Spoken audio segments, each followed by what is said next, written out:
to talk for a moment about peace. Jesus said, "My peace give I unto you." And what is trespassing against the law? To harness the law, you must know that if you want peace in this world, that you have to start at the grassroots.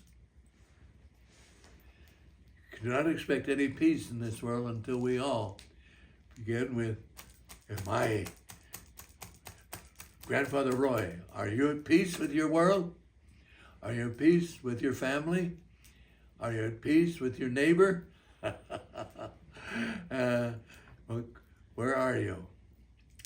What is the trespass against the law? Anger. As Jesus said to the Pharisees one day, he said, "You have read, it says, do not commit murder." And then he puts a comma, not a period. He says, "But I say unto you, do not be angry."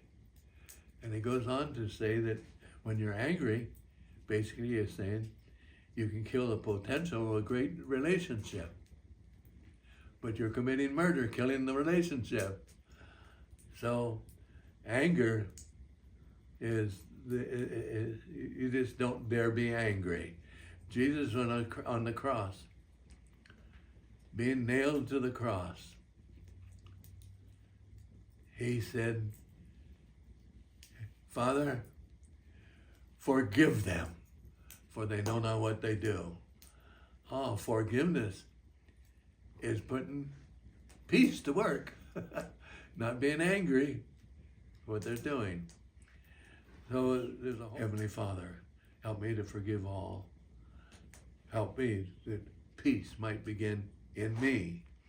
Because when we peace, if every human being in the world adopted and harnessed the law of peace and no angry, love your neighbor as yourself, it would have a ripple effect. It would start just with me, but maybe have a ripple effect on my friends and my family and my acquaintances. But then they begin to practice the same. That ripples until we bring peace to the whole world. The ripple effect.